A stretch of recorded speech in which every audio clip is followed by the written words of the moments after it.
Bismillahirrahmanirrahim. Bismillahirrahmanirrahim.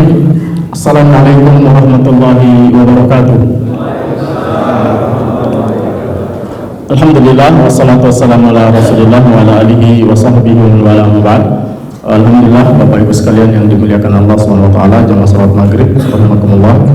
Kita bersyukur kepada Allah Subhanahu wa Ta'ala pada malam hari ini kita bisa hadir bermajelis di setelah salat maghrib ini bersama Syekh, nama beliau Abdullah bin Hamid Az-Zaidani hafizahullah ta'ala.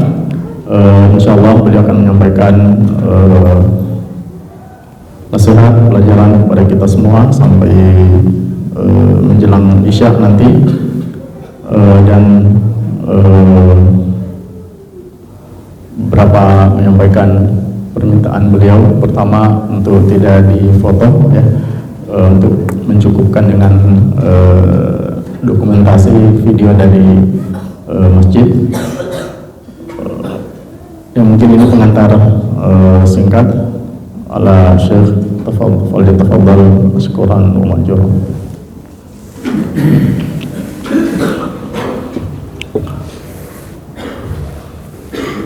إن الحمد لله نحمده ونستعينه ونستغفره ونتوب إليه ونعوذ بالله من شرور أنفسنا وسيئات أعمالنا. من يهده الله فلا مضل له ومن يضلل فلا هادي له، وأشهد أن لا إله إلا الله وحده لا شريك له، وأشهد أن محمدا عبده ورسوله صلى الله عليه وعلى آله وصحبه وسلم تسليما كثيرا. أما بعد، السلام عليكم ورحمة الله وبركاته. وعليكم السلام ورحمة الله وبركاته. وحياكم الله أيها الإخوة الكرام وأيتها الأخوات الكريمات في هذا المجلس من مجالس العلم والذكر التي هي من خير المجالس، التي أخبر النبي صلى الله عليه وسلم بأن أهلها تنزل عليهم السكينة وتغشاهم الرحمة وتحفهم الملائكة ويذكرهم الله في من عنده. فحاضر هذه المجالس تحصل له هذه الأربعة أمور. قال النبي صلى الله عليه وسلم: اجتمع قوم في بيت من بيوت الله يتلون كتاب الله ويتدارسونه بينهم إلا نزلت عليهم السكينة وغشيتهم الرحمة، أغاثتهم الرحمة وحفتهم الملائكة وذكرهم الله في من عنده. أي أن الله يذكر أهل هذه المجالس في الملأ الأعلى ويثني عليهم. فهنيئا لمن حضرها وحرص عليها. Bismillahirrahmanirrahim. Beliau memulai dengan memuji kepada Allah dan bersalawat kepada Rasulullah Sallallahu Alaihi Wasallam serta mengucapkan salam. Beliau mengatakan, sesungguhnya segala puji hanya milik Allah Subhanahu Wa Taala. Kita memujinya, memohon pertolongan kepadanya dan memohon ampun kepadanya. Barang siapa yang telah diberi petunjuk oleh Allah, maka tidak ada satupun yang dapat menyesatkannya, dan barang siapa yang telah disesatkan oleh Allah, maka tidak ada satupun yang dapat memberikan hidayah petunjuk kepadanya. Selanjutnya beliau mengucapkan syahadat kepada Allah dan juga kepada Rasulullah Sallallahu Alaihi Wasallam serta bersalawat kepada Nabi kita Muhammad Sallallahu Alaihi Wasallam. Selanjutnya beliau menyampaikan ucapan selamat kepada Bapak, Ibu, saudara-saudari sekalian yang telah hadir di majelis ini yang merupakan majelis ilmu dan majelis zikir, yang kemudian beliau mengingatkan kita semua dengan satu keutamaan majelis ilmu yang pernah dikabarkan oleh Rasulullah SAW. Tidaklah satu kaum berkumpul di masjid di rumah Allah Subhanahu Wa Taala, mereka belajar bersama membaca kitabullah dan mengkajinya bersama-sama, melainkan Allah akan memberikan kepada mereka ketenangan, sakinah. Allah akan kucurkan rahmatnya kepada mereka dan mereka dinaungi oleh para malaikat, serta Allah akan menyebut-nyebut mereka, membangga-banggakan mereka di tempat termulia di sisinya, di hadapan para malaikat di sisinya. Inilah keutamaan yang Allah Subhanahu wa taala janjikan melalui lisan Rasulullah sallallahu alaihi wasallam untuk mereka yang hadir di majelis seperti ini, majelis ilmu. كلمتنا هي عن القلب وأمراضه وما يحصل به علاج. فأقول أولا القلب هو سيد البدن وهو أمير الأعضاء وملكها، الذي بصلاحه تصلح وبفساده تفسد. قال النبي صلى الله عليه وسلم: ألا وإن في الجسد لمضغة إذا صلحت صلح الجسد كله وإذا فسدت فسد الجسد كله، ألا وهي القلب.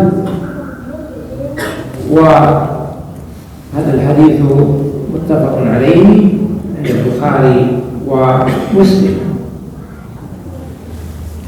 Beliau lanjutkan bahwa topik pembicaraan kita pada malam hari ini adalah tentang al-qalb, hati, yang terkait dengan apa saja penyakit hati dan bagaimana terapi penyembuhan penyakit hati tersebut. Beliau katakan bahwa al-qalb, hati, merupakan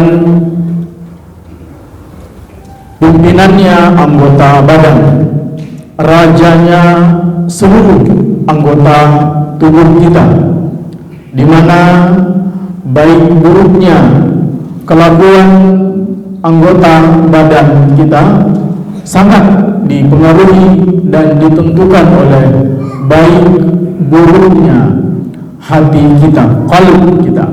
Beliau mengutip satu hadis Nabi sallallahu alaihi wasallam yang sahih, di mana Rasulullah sallallahu alaihi wasallam bersabda, "Ala wa inna fil jasadi mudghah." Sesungguhnya di dalam tubuh setiap manusia terdapat segumpal daging.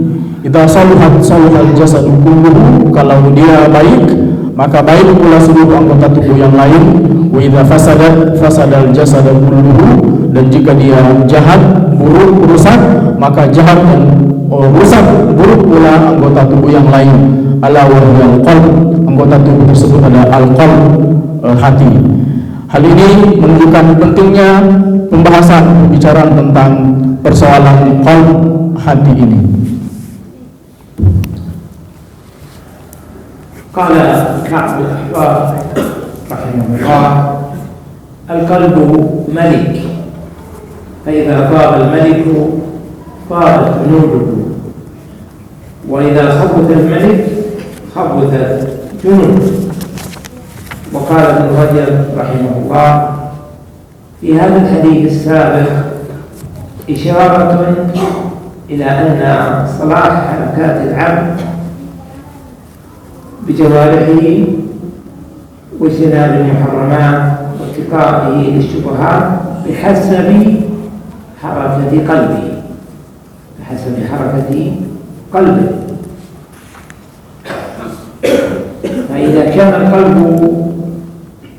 فلهذا إذا كان القلب سليما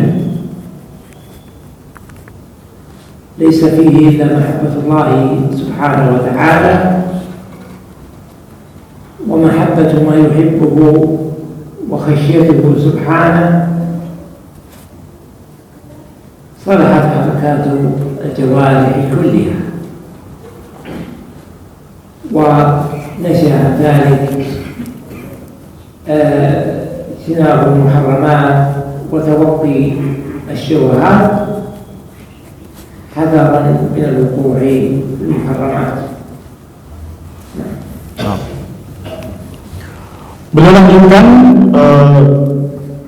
terkait penjelasan hadis tadi dengan mengutip beberapa perkataan ulama, diantaranya perkataan Ka'ab al-Ahbar dan Ibnu Rajab. Ka'ab al-Ahbar mengatakan bahwa al-qalb malikul a'dha.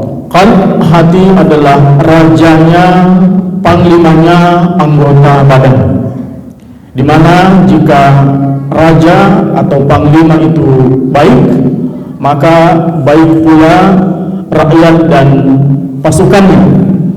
Sebaliknya, jika raja panglima itu buruk, jahat, maka buruk dan jahat pula rakyat dan anggotanya dan tentaranya.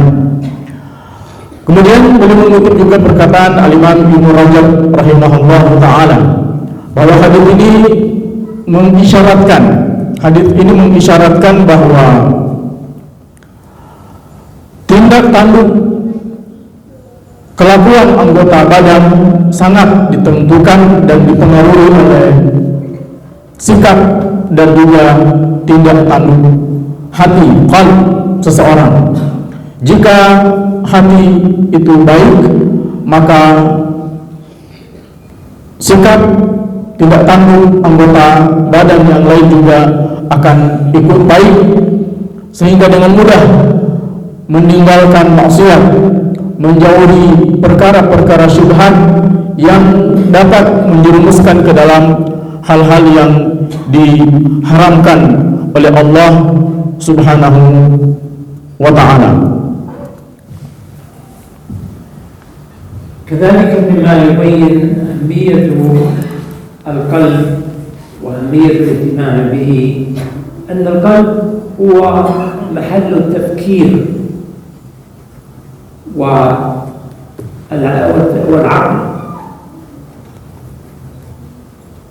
فهو المحرك للعمل والموجه له. قال تعالى: ولقد ذرأنا لجهنم كثيرا من الجن والإنس لهم قلوب لا يفقهون بها لا يفقهون بها ولا يتعقلون بها. فبين أن محل العقل والتفكير هو القلب.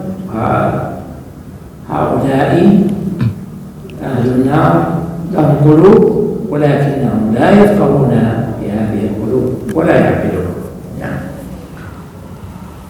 Selanjutnya, aspek lain yang menunjukkan pentingnya pembicaraan dan atau pembahasan tentang masalah qalb, hati ini adalah bahwa al-qalb merupakan tempatnya akal pikiran manusia. Dalilnya adalah firman Allah Subhanahu wa taala, "Walaqad dzara'na li jahannama katsiran minal jinni wal ins lahum qulubun la yafqahuna biha." Ayat ini menerangkan bahwa dan sungguh kami akan penuh sesaki neraka jahanam itu dengan kebanyakan jin dan manusia. Jin dan manusia yang seperti apa? Disebutkan sifat-sifat mereka, ciri-ciri mereka di dalam ayat ini. Di antaranya yang pertama adalah lahum qulubun la yafqahuna biha. Mereka punya qalb, punya hati, tapi tidak berakal, tidak berpikir, tidak memahami dengan akal mereka itu. Ini menunjukkan, kata beliau, bahwa al-qalb, hati, adalah tempat akal, pikiran, tempat pemahaman yang sesungguhnya, pemahaman yang sebenarnya. Disinilah letak pentingnya pembicaraan tentang masalah hati ini.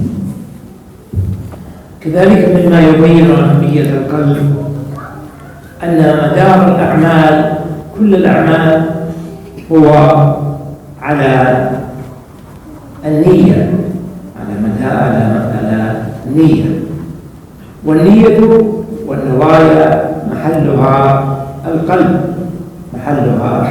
القلب. قال النبي صلى الله عليه وسلم: إنما الأعمال بالنيات وإنما لكل امرئ ما نوى. فالأعمال مدارها على النيات، ولكل العبد ما نرى. والنية محلها القلب، محلها القلب، وهذا يبين أهمية القلب. نعم. Sisi lain yang menunjukkan pentingnya kedudukan hati dan pentingnya pembicaraan tentang masalah hati ini adalah bahwa poros dari amal perbuatan kita adalah di hati, qalb. Karena nilai amal kita yang sesungguhnya adalah pada niatnya, dan niat itu tempatnya di hati. Beliau mengutip hadis Rasulullah SAW, innamal a'malu binniyat, sesungguhnya setiap amal perbuatan itu tergantung niatnya, dan setiap orang akan mendapatkan ganjaran atau balasan atau nilai dari amalnya sesuai dengan niatnya.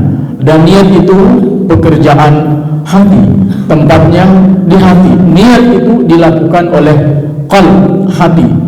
Disinilah letak pentingnya kedudukan qalb, hati pada diri manusia. كذلك مما يبين أهمية هذا الأمر أن القلب هو محل نظر الرب سبحانه وتعالى. أن القلب هو محل نظر الرب سبحانه وتعالى. قال صلى الله عليه وسلم: إن الله لا ينظر إلى صوركم ولا إلى أموالكم ولكن ينظر إلى قلوبكم وأعمالكم. لكن ينظر إلى قلوبكم وأعمالكم. وأشار النبي صلى الله عليه وسلم إلى صدره، وأشار النبي صلى الله عليه وسلم إلى صدره. وقد قال أهل العلم في قوله تعالى: وثيابك فطهر. قال سعيد بن جبير: أي وقلبك ونيتك فطهر، قلبك ونيتك فطهر. فينبغي أن يطهر القلب لأنه محل نظر الرب سبحانه وتعالى، وكذلك الأعمال تطهر من الشرك والبدع. نعم.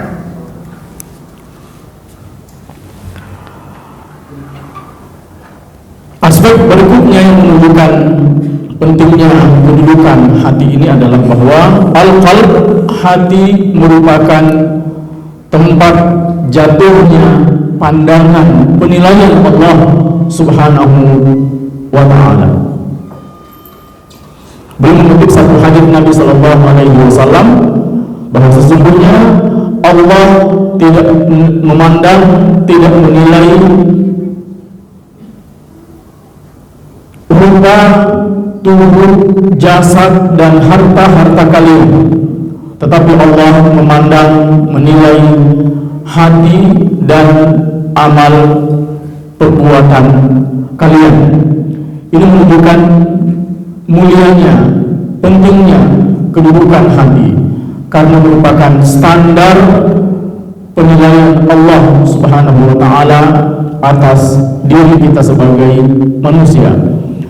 Belum mungkin satu tafsir ayat wa thiyabaka fatahhir,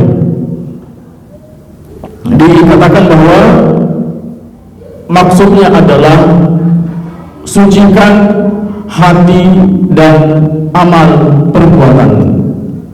Dan mensucikan amal perbuatan dimulai dari mensucikan hati, membersihkan hati, yang merupakan tempat tujuan, pandangan, dan penilaian Allah Subhanahu wa ta'ala. Tentu saja hal ini dilanjutkan dengan membersihkan amal perbuatan kita dari noda-noda kesyirikan. كذلك هذا ما يبين أهمية القلب والاهتمام به، أن سلامة القلب وخلوصه مما يشوبه من الأمراض هو سبب للسعادة في الدنيا والآخرة. قال الله تعالى: يوم لا ينفع مال ولا بنون إلا من أتى الله بقلب سليم وسليم من كل ما يجوبه كما قلنا من الشرك والبدعة والشهوة التي تخالف الأمر، وكذلك الغفلة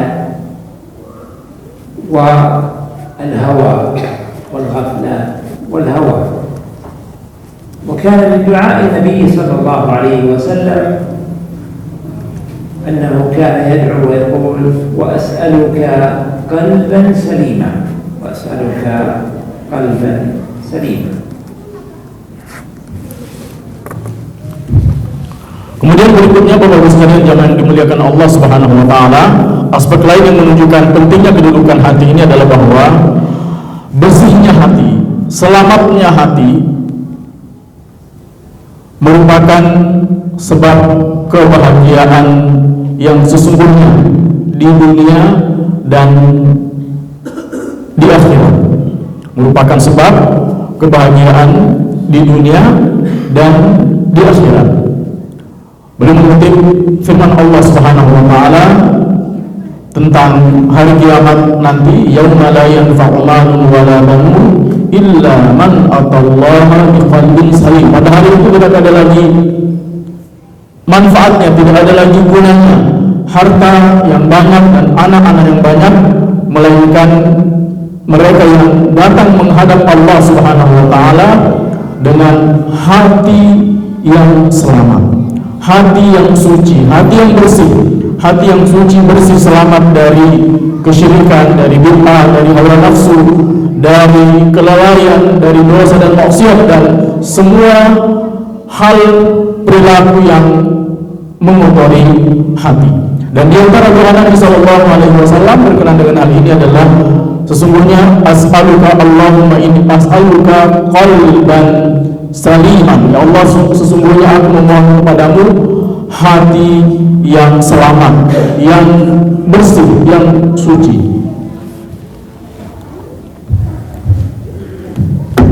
Wa amrad al-qulub khatarha 'azim wa amradha kabira. من ذلك فساد الأعمال.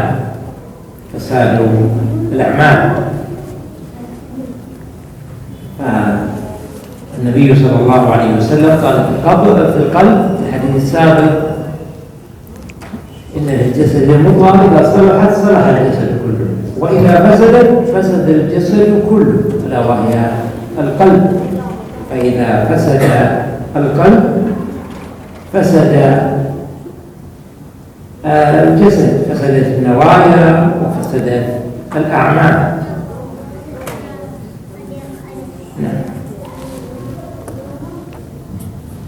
Beliau lanjutkan bahwa bahaya penyakit hati itu sangat dahsyat, dan bahaya penyakit hati itu sangat banyak. Dari penyakit hati adalah rusaknya nilai amal perbuatan di hadapan Allah Subhanahu wa taala. Jika hati itu kotor, berpenyakit, maka akan menyebabkan amal perbuatan yang lahir dari hati yang rusak, yang berpenyakit itu juga menjadi amalan yang rusak. Karena Nabi SAW telah mengabarkan bahwa jika hati itu rusak, maka rusak pula amal perbuatan yang dilakukan oleh anggota tubuh. Jika hati rusak, maka niat jadi rusak, motivasi melakukan amal perbuatan jadi rusak, dan amal perbuatan juga menjadi rusak nilainya di sisi Allah Subhanahu wa taala. كذلك أن فساد القلب يؤدي إلى انقلاب الموازين عند العبد، فيرى المعروف منكرا ويرى المنكر معروفا، كما أخبر النبي صلى الله عليه وسلم في الحديث: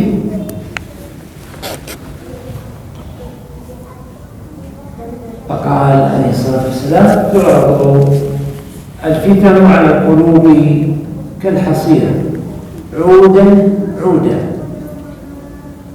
فأي قلب اشربها نكت فيه نكتة سوداء، وأي قلب أنكرها نكت فيه نكتة بيضاء، حتى تصير يعني القلوب حتى تصير على قلبين على أبيض مثل الصفا، فلا تضره فتنة ما دامت السماوات والأرض. والآخر أسود مرباد، يعني أسود خالص السواد، كالكوز مجخيا، أي كالكاس المقلوب، لا يعرف معروفا ولا ينكر منكرا إلا ما أشرب من هواه، والحديث رواه الإمام مسلم. ففساد القلب يجعل الموازين عند العبد مختلة، فلا يعرف معروفا ولا ينكر منكرا، بل يعرف المعروف منكرا والمنكر معروفا. نعم. Berikutnya, Bapak sekalian jamaah yang dimuliakan Allah Subhanahu wa taala, bahaya dampak penyakit hati yang berikutnya adalah bahwa jika hati itu rusak, maka timbangan seseorang dalam menilai baik buruk itu juga jadi rusak. Ya, kita tahu kalau timbangan itu rusak, ya maka pasti ya hasil timbangannya juga rusak. Kalau hati itu rusak, maka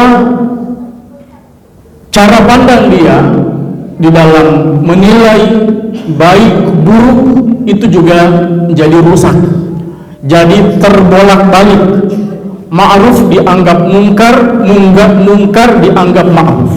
Yang ma'ruf tidak dianggap sebagai ma'ruf, yang baik tidak diterima, yang mungkar tidak ditolak. Yang baik tidak disukai, yang mungkar tidak dibenci. Ketika hati telah rusak, maka standar nilai jadi rusak. Ini bahaya sekali sebetulnya ya. Dan beliau mengutip satu hadis Nabi Shallallahu Alaihi Wasallam yang diriwayatkan oleh Imam Muslim, bagaimana jika hati seseorang itu bagaimana respon hati terhadap fitnah berupa dosa dan maksiat. Nabi SAW mengatakan tu'radul fitanu 'alal qalbi kal hasiri 'udan 'udan. Fitnah maksudnya adalah dosa dan maksiat. Itu kalau dia masuk ke dalam hati seseorang, maka itu seperti masuknya dosa, masuknya fitnah, dosa dan maksiat ke dalam hati seseorang itu sedikit demi sedikit. Itu seperti anyaman tikar yang disusun, dianyam sehelai demi sehelai.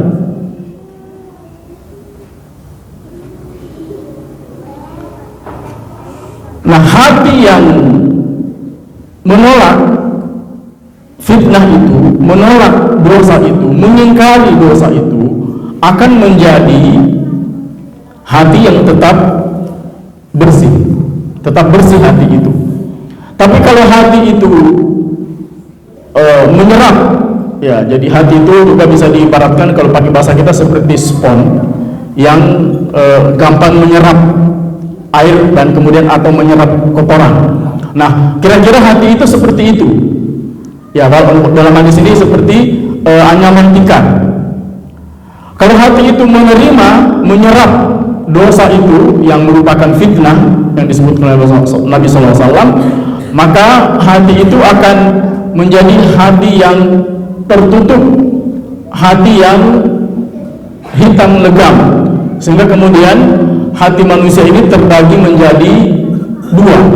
Hati yang selalu merespon kemaksiatan, dosa dengan penolakan, dengan terus menolak, maka hati itu akan terpelihara, hati itu terus terjaga, maka dia seperti hati yang tetap bersih. Adapun hati yang menyerap dosa, menyerap maksiat, menyerap fitnah itu, maka hati itu akan terus menghitam menjadi hitam legam, bahkan kemudian hati itu menjadi seperti gelas yang tertutup. Seperti gelas yang tertutup. Kan gelasnya itu tertutup, nggak bisa diisi apa-apa, nggak bisa diisi air. Gelas yang tertutup.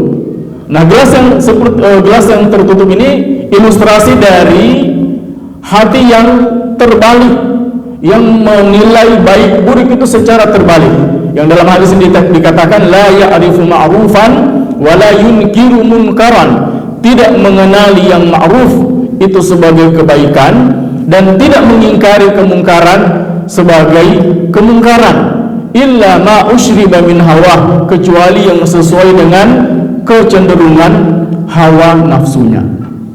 Ini akibat dari kalau hati itu rusak. Apa yang merusak hati? Dalam hadis ini dikatakan fitnah, dosa, perbuatan buruk, perbuatan jahat, membuat dosa itu hati itu jadi rusak. Lama kelamaan ketika hati itu sudah rusak, maka standar nilai dia di dalam menyikapi baik buruk itu sudah tidak jelas, bahkan terbolak-balik. Yang baik dianggap buruk, yang buruk dianggap baik. Semuanya standarnya adalah apa yang disukai oleh hawa nafsunya. كذلك من آثار مرض القلب الإعراض عن الشرع وأحكامه، فلا يقبل الشرع ولا يقبل أحكامه ولا يمتثل لأوامر الله ورسوله صلى الله عليه وسلم إلا ما وافق هواه.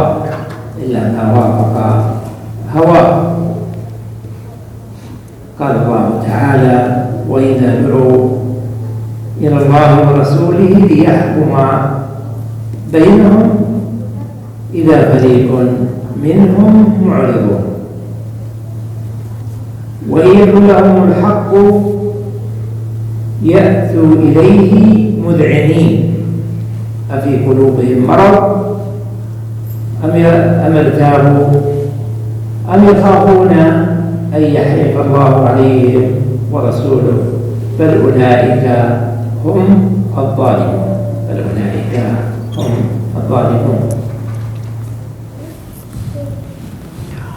Akibat dan dampak yang berikutnya dari hati yang bermasalah, hati yang berpenyakit, hati yang rusak adalah al-i'rad, berpaling dari syariat Allah dan hukum-hukumnya, menolak ketentuan syariat dan hukum-hukum Allah Subhanahu wa ta'ala, tidak menerimanya, tidak mengamalkan perintah-perintah yang terdapat di dalamnya, dan juga atau tidak meninggalkan larangan-larangan yang terdapat di dalam hukum-hukum dan syariat Allah Subhanahu wa ta'ala. Dia hanya menerima dan menolak apa-apa yang sesuai dengan hawa nafsunya saja. Beliau mengutip satu firman Allah Subhanahu wa ta'ala di dalam ayat yang beliau bacakan tadi, jika mereka diajak untuk berhukum kepada hukum Allah Subhanahu wa ta'ala, maka mereka berpaling, mereka menolak, dan itu disebabkan oleh karena penyakit hati mereka, disebabkan oleh karena hati mereka yang berpenyakit. Inilah akibat buruk dampak daripada hati yang rusak dan berpenyakit ini, menyebabkan seseorang berpaling, menolak syariat dan hukum-hukum Allah Subhanahu wa ta'ala. كذلك من آثار مرض القلب النفاق، وهو إظهار الإيمان وإبطال الكفر، والذي يستحق صاحبه أن يكون في الدرك الأسفل من النار. فإذا مرض القلب أصابه النفاق. ولهذا جاء كثيرا في القرآن ذكر مرض القلب والنفاق. قال الله تعالى: إذ يقول المنافقون والذين في قلوبهم مرض غر هؤلاء دينهم. وقال تعالى: وإذ يقول المنافقون والذين في قلوبهم مرض ما وعدنا الله ورسوله إلا غرورا. وغير ذلك من الآيات التي فيها قرن الله بين مرض القلب والنفاق. Selanjutnya kata beliau, di antara dampak dan akibat penyakit hati yang berikutnya adalah an-nifaq, kemunafikan. Dan kemunafikan ini sendiri sebetulnya merupakan bagian dari penyakit hati. Nifaq menampakkan keimanan, menyembunyikan kekufuran, ya, menampakkan kebaikan, menampilkan diri sebagai orang baik, ya. Ini semuanya adalah akibat dari penyakit hati. Beliau tadi mengutip ayat-ayat Al-Quran, bahwa di dalam ayat Al-Quran banyak disebutkan tentang penyakit hati atau orang-orang yang berpenyakit hatinya fi qulubihim marad. Nah, kebanyakan yang dimaksud adalah orang-orang munafik. Di antaranya misalnya ketika orang-orang munafik mencemooh Rasulullah SAW dalam satu peperangan itu, dan ayat Al-Quran mengatakan, dan orang-orang yang di dalam hati mereka ada penyakit mengatakan, ma wa'adanallahu wa rasuluhu illa ghurura, apa yang dijanjikan oleh Allah dan Rasulnya ini hanya tipu daya saja. Fi qulubihim marad, yang dimaksud di sini adalah orang-orang munafik. Dan di beberapa ayat yang lain yang juga beliau bacakan tadi disebutkan tentang sikap orang-orang munafik kepada Allah, kepada syariat Allah dan kepada Rasulullah SAW. Dan mereka digambarkan, ya, orang munafik itu disifati dengan sebagai orang-orang yang bahwa di dalam hati mereka ada penyakit. Inilah bahaya penyakit hati, bisa melahirkan penyakit nifaq, kemunafikan. وهذا يبين أهمية تطهير القلب وعلاجه من أمراضه. ومما يطهر به القلب ويعالج من أمراضه أولا تحقيق التوحيد والحذر من الشرك، أي أن يقع العبد في شيء من الشرك بصرف شيء مما يجب لله لغيره من الخلق. الأمر الثاني هو اتباع النبي صلى الله عليه وسلم والبعد عن البدع والهوى، فإن هذا مما ينقي عمل الإنسان من البدع. الأمر الثالث هو كثرة التوبة والاستغفار، كثرة التوبة والاستغفار، فإن هذا يطهر القلوب وعالجها من آثار الذنوب والمعاصي. وقد كان النبي صلى الله عليه وسلم يتوب ويستغفر الله في اليوم الواحد أكثر من 100 مرة عليه الصلاة والسلام، وهو الذي قد غفر له ما تقدم من ذنبه وما تأخر، وهذا ولكن ليطهر قلبه وروحه من الذنوب وآثارها. نعم. Hal ini kata beliau menunjukkan pentingnya upaya membersihkan hati, menjaga kebersihan dan kesucian hati-hati kita dari penyakit dan kotoran-kotoran hati. Beliau sebutkan beberapa amal perbuatan yang dengannya kita dapat membersihkan hati-hati kita. Yang pertama adalah merealisasikan tauhid, memurnikan tauhid kepada Allah Subhanahu wa taala serta menjauhi segala macam bentuk perbuatan syirik. Kemudian yang kedua, ittiba, mengikuti dan meneladani Nabi sallallahu alaihi wasallam dalam aspek kehidupan kita khususnya dalam ibadah, dan menjauhi praktik bid'ah di dalam beribadah, menjauhi praktik bid'ah serta memperturutkan hawa nafsu dalam ibadah yang bertentangan dengan sunnah Nabi sallallahu alaihi wasallam. Yang ketiga adalah memperbanyak taubat dan beristighfar kepada Allah Subhanahu wa taala. Karena taubat dan istighfar dapat membersihkan hati dari kotoran hati. Taubat dan istighfar dapat membersihkan hati dari hati yang kotor akibat dosa. Dan Nabi SAW telah mempraktikkan, mencontohkan kepada kita bahwa beliau beristighfar, memohon ampun kepada Allah Subhanahu wa taala lebih 100 kali dalam sehari, padahal beliau adalah manusia yang telah mendapatkan ampunan dari Allah Subhanahu wa taala. Tentu di antara hikmah kebiasaan beliau ini adalah untuk menjaga kebersihan dan kesucian hati beliau dari pengaruh dan dampak noda dosa dan maksiat. Hanal insya Allah.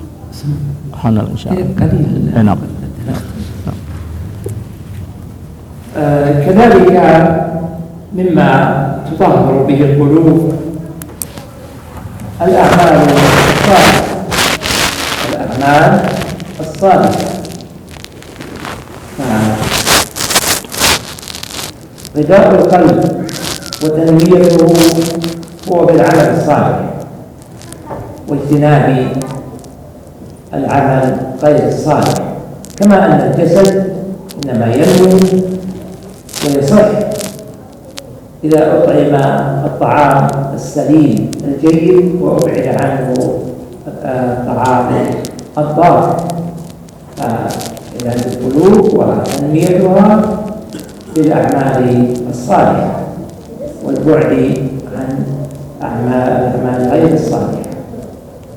كذلك من إصلاح القلوب الدعاء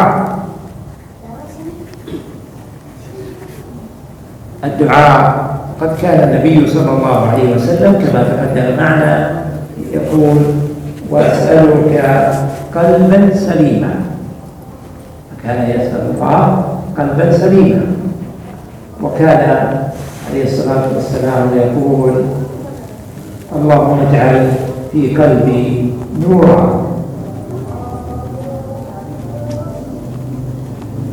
وكان عليه الصلاة والسلام كذلك يستعيذ فيقول: اللهم إني أعوذ بك من علم لا ينفع ومن قلب لا يخشع. وكان يقول عليه الصلاة والسلام: يا مقلب القلوب ثبت قلبي على دينك. فهذا يبين أهمية الدعاء، كما كان النبي صلى الله عليه وسلم يهتم بذلك الدعاء: اللهم اجعل قلبي سليما، اللهم اجعل في قلبي نورا. وكان يستعيذ من قلب لا يخشع.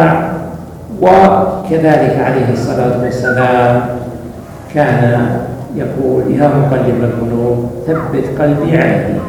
نعم. Baik, ya kita persingkat terjemahannya. Yang berikutnya, di antara amal perbuatan atau hal lain yang dapat membersihkan hati dan mensucikan hati adalah memperbanyak amal soleh. Karena amal soleh itu adalah nutrisi bagi ruh kita, nutrisi bagi hati kita. Sebagaimana tubuh kita ini bisa sehat dengan mengkonsumsi makanan yang bergizi dan sehat, maka demikian pula hati kita. Hati kita akan sehat kalau mendapatkan asupan nutrisi yang baik, dan asupan nutrisi hati adalah amal soleh, amal perbuatan yang baik. Kemudian yang berikutnya adalah memperbanyak berdoa. Rasulullah SAW beliau menyebutkan di antara contoh-contoh doa Nabi SAW, di antaranya Allahumma inni as'aluka qalban saliman, kemudian doa Allahumma ja'al fi qalbi nura, ya Allah jadikan cahaya di hatiku. Kemudian doa Nabi SAW memohon perlindungan dari 4 hal yang berbahaya. Salah satunya adalah berlindung dari hati yang tidak khusyuk. Kemudian Nabi SAW juga meminta agar diteguhkan hatinya, muqallibal qulub tsabbit qalbi ala dinik, ya musarrifal qalb ya musarrifal qulub sarrif qalbi ila ta'atik. Ini semua menunjukkan pentingnya doa sebagai upaya menjaga kebersihan dan kesucian hati-hati kita. Nah, baqiya katsira. Nah, biar azan dulu.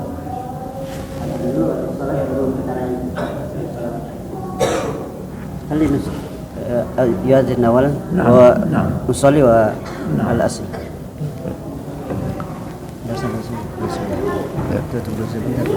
Ya, sebetulnya penyampaian materi beliau sudah juga hampir selesai atau sudah selesai. Ya, kita azan dan mungkin lanjut sholat.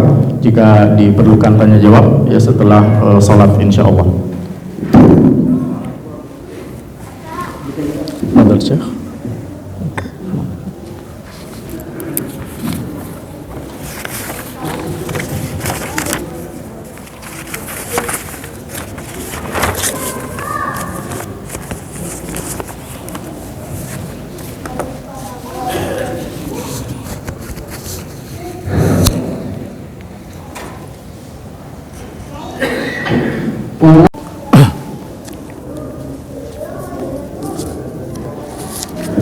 هل في زيادة من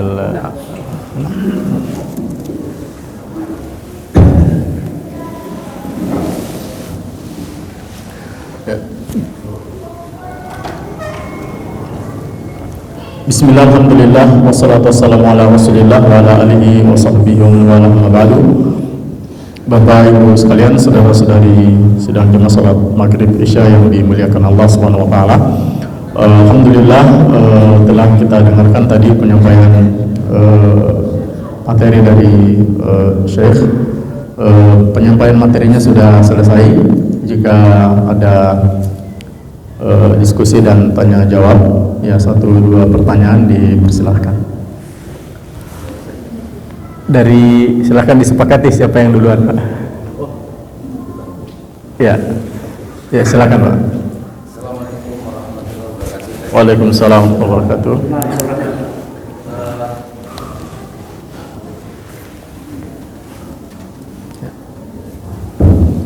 Terima kasih. Assalamualaikum warahmatullahi wabarakatuh.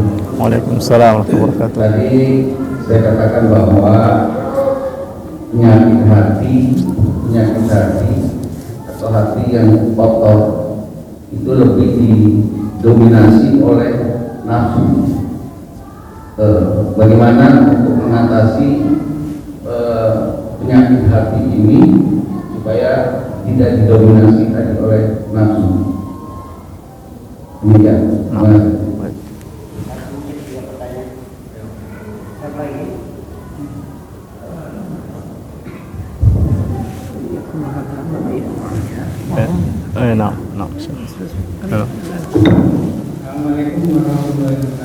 Waalaikumsalam warahmatullahi wabarakatuh. Di dalam kesehatan tubuh, kalau ada kerusakan hati itu rusaknya luar biasa.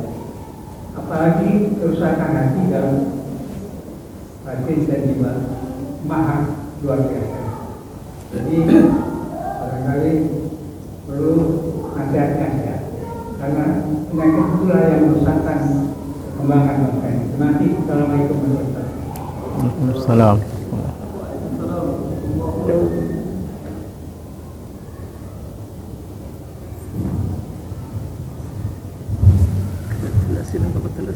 Nah. Assalamualaikum warahmatullahi wabarakatuh. Waalaikumsalam warahmatullahi wabarakatuh. Ustaz izin bertanya, ini studi kasus seorang guru agama memahami dalil dengan baik. Ia tahu gibah itu haram, namun tetap sulit menahan diri saat berkumpul dengan rekan-rekannya. Pertanyaannya, apa perbedaan antara ilmu di akal dan ilmu yang masuk ke hati? Yang kedua itu, apakah dosa yang disadari lebih berbahaya daripada dosa karena tidak tahu? Sudah.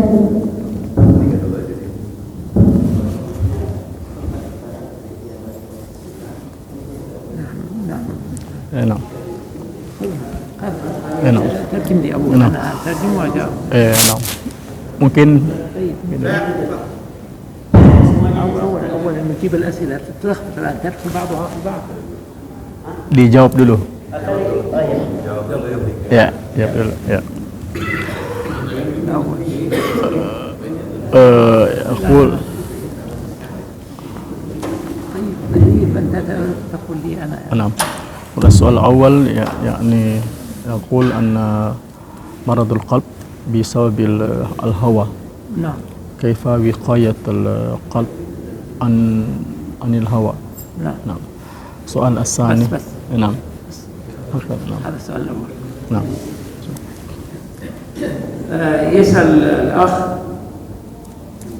يقول إن قلنا إن من أمراض القلب الهوى، فكيف يكون وقايته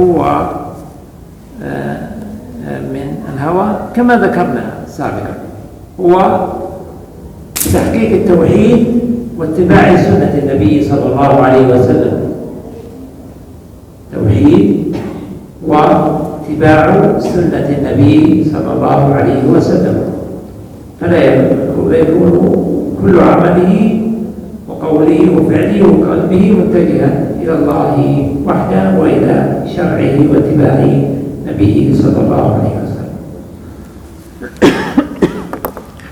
Ya, pertanyaan yang pertama, jawaban pertanyaan yang pertama singkat, padat, jelas.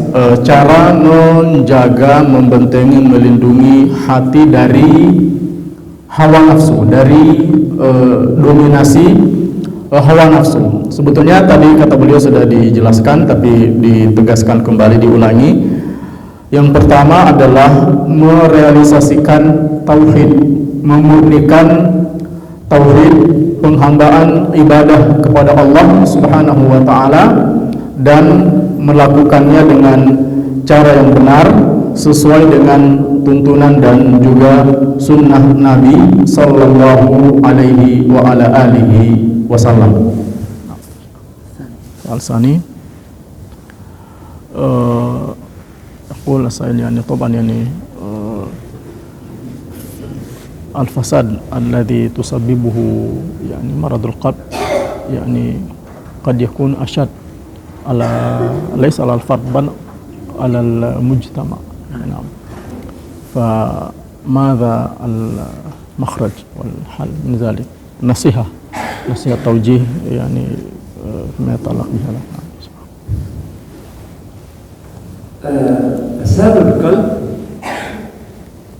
كما قلنا هو كما في الحديث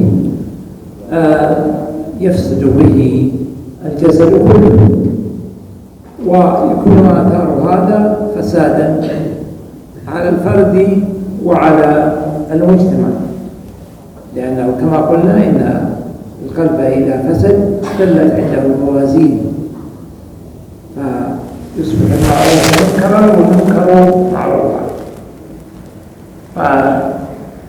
الواجب هو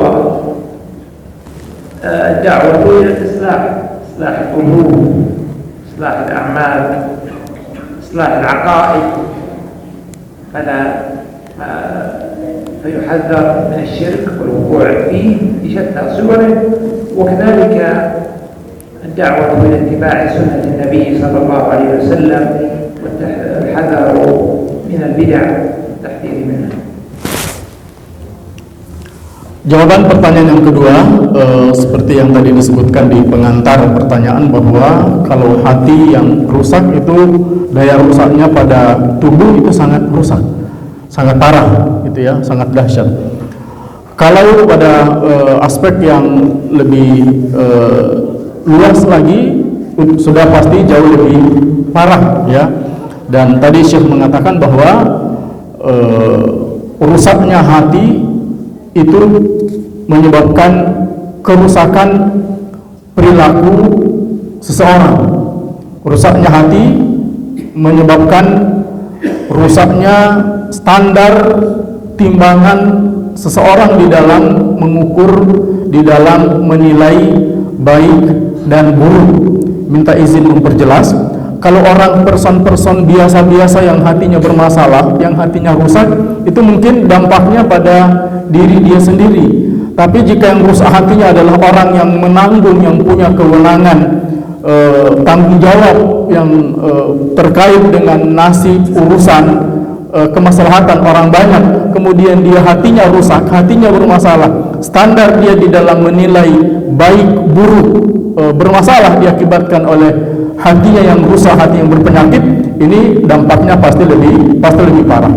Solusinya kata beliau adalah dakwah, ajakan kepada kebaikan dan perbaikan. Solusinya adalah dakwah, ajakan kepada kebaikan dan perbaikan, ajakan seruan untuk kembali ke jalan yang benar, kembali kepada penghambaan kepada Allah Subhanahu wa taala, mengesahkan Allah Subhanahu wa taala, memurnikan ibadah kepada Allah Subhanahu wa taala, ya, dan meneladani, mengikuti tuntunan Nabi sallallahu alaihi wa ala alihi wasallam. Soal asalis, soalan yani min al-farq bain al-ilm alladhi fil mukh fil aqli wa idza kana al-ilmu fil qalb. Mal farq yani bainahuma ta'sir. Thumma thaniyan al-farq bain az-zamb idza fa'alahu shakhs huwa yani ya'rif annahu ماذا الذنب بالعلم وبغير علم ما الفرق بينهم؟ أولا السؤال الأول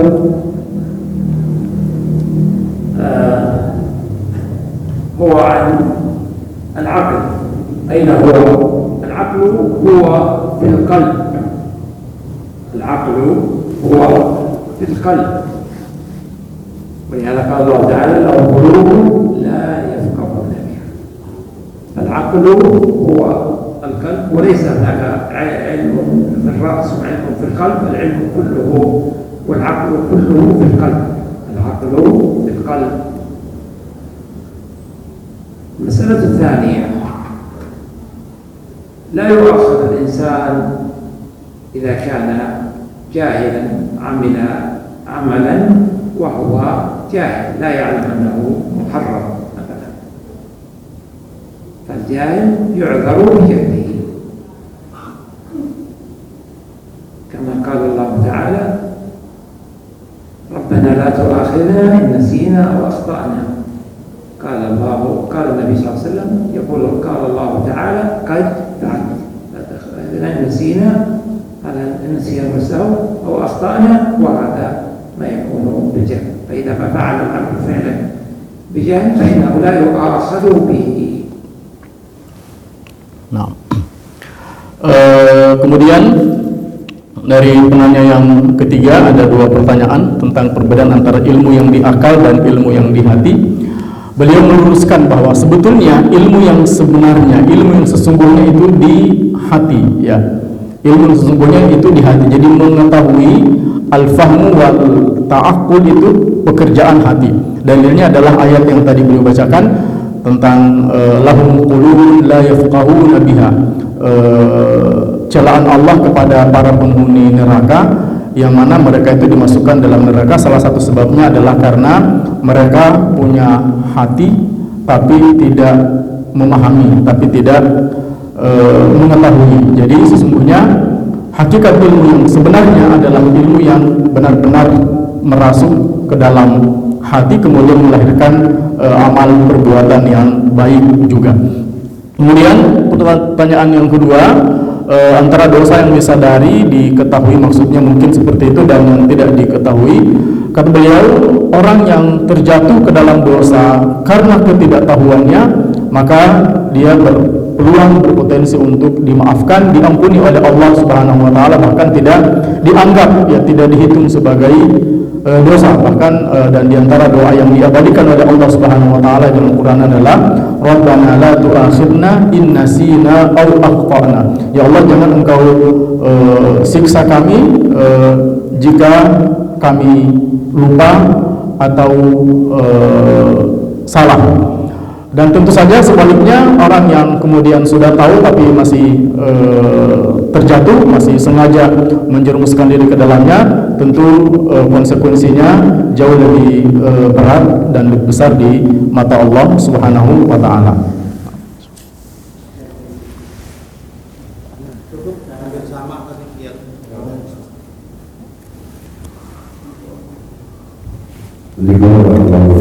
Waalaikumsalam warahmatullahi wabarakatuh.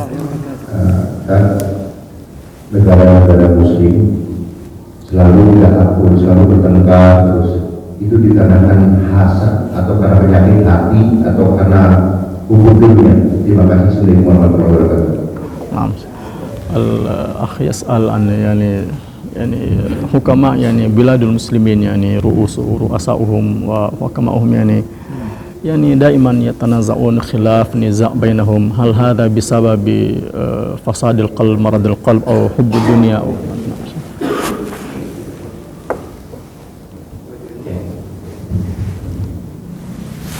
نعم، كل ما يحصل بين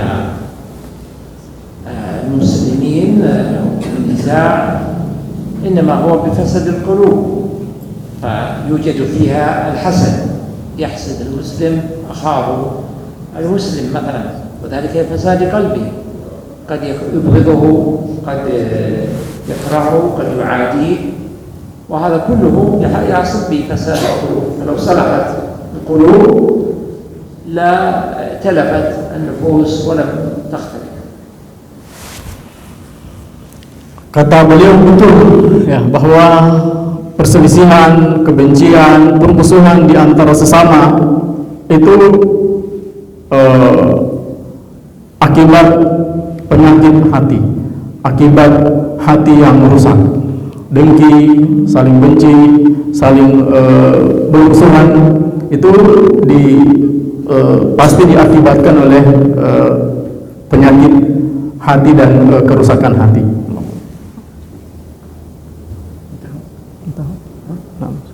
Fi mazid min al-jawab? Masih ada lagi?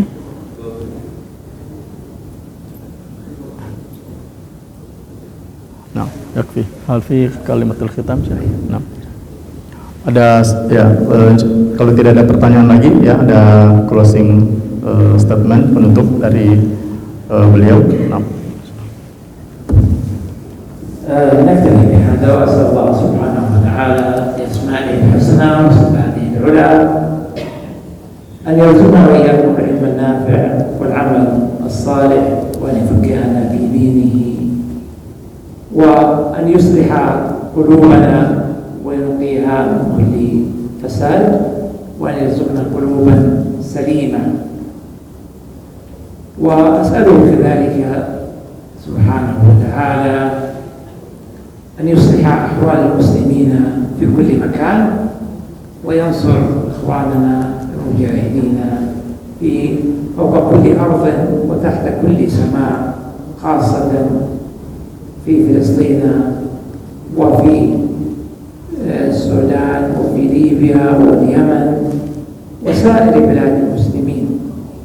نسأل الله أن يتقبل شهداءهم ويرحم موتاهم ويشفي جرحاهم، وأسأله سبحانه وتعالى أن يغني فقراءهم ويفك الأسرى في كل مكان، وأسأله سبحانه وتعالى أن يبلغنا وإياكم رمضان ووفقنا فيه للصيام والقيام إيمانا واحتسابا وأن يتقبل منا ذلك. وأسأله سبحانه وتعالى أن يحفظ هذه البلاد وبلاد الحرمين وسائر بلاد المسلمين من كل شر، وأن يجمع المسلمين على الإسلام والسنة. وصلى الله وسلم على نبينا محمد وعلى آله وصحبه أجمعين، وجزاكم الله خيرا وبارك فيكم وثبتنا وإياكم. Ya, beliau tadi tutup dengan doa ya, panjang dan banyak sekali doanya ya. Beliau mengatakan, saya berharap memohon kepada Allah Subhanahu wa taala semoga Allah mengaruniakan kepada kita ilmu yang bermanfaat, amal soleh, dan semoga Allah Subhanahu wa taala menambahkan kepada kita kepahaman dan pemahaman terhadap agama ini. Semoga Allah Subhanahu wa taala membersihkan hati-hati kita dari berbagai kotoran, menyehatkan hati-hati kita, memperbaiki hati-hati kita, mengaruniakan kepada kita hati-hati yang sehat, hati yang bersih, suci. Dan saya juga memohon kepada Allah Subhanahu wa taala semoga Allah memperbaiki kondisi kehidupan keadaan kaum muslimin di seluruh belahan dunia, kaum muslimin. Semoga Allah Subhanahu wa taala menolong orang-orang yang terzalimi. Semoga Allah Subhanahu wa taala membantu saudara-saudara kita yang sedang terzalimi di seluruh belahan dunia ini, di Palestina, di Gaza, di Yaman, di Sudan, di Libya, dan di seluruh negeri-negeri kaum muslimin. Dan beliau juga tadi mengatakan, saya memohon kepada Allah Subhanahu wa taala semoga Allah memperbaiki keadaan negeri kita, bangsa kita, dan juga negeri Haramain, dua kota suci, dan menjaga melindungi seluruh negeri-negeri kaum muslimin. Dan semoga Allah Subhanahu wa taala juga mengantarkan kita ke bulan Ramadan, mengaruniakan kepada kita kemampuan beribadah, menghidupkan Ramadan dengan ibadah kepada Allah Subhanahu wa taala. Dan semoga Allah Subhanahu wa taala senantiasa melindungi kita dalam kebaikan dan memberikan taufik kepada kita semua. Demikian kita ucapkan syukran wa jazakumullah khairan kepada Syekh. Terima kasih atas segala perhatiannya. Kami secara pribadi selaku penerjemah memohon maaf jika mungkin ada hal-hal yang luput ya, kata-kata yang luput atau kalimat-kalimat yang luput, tapi insyaallah secara umum sudah terwakili insyaallah. Demikian kita akhiri. Subhanakallahumma wa bihamdika asyhadu an la ilaha illa anta astaghfiruka wa atubu ilaika. Assalamualaikum warahmatullahi wabarakatuh.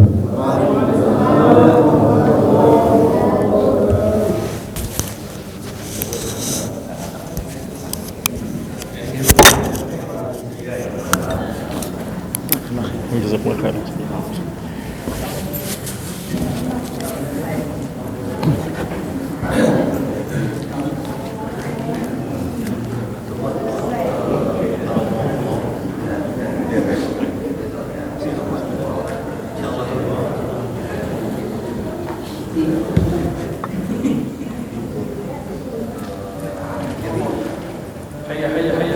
فبأي آلاء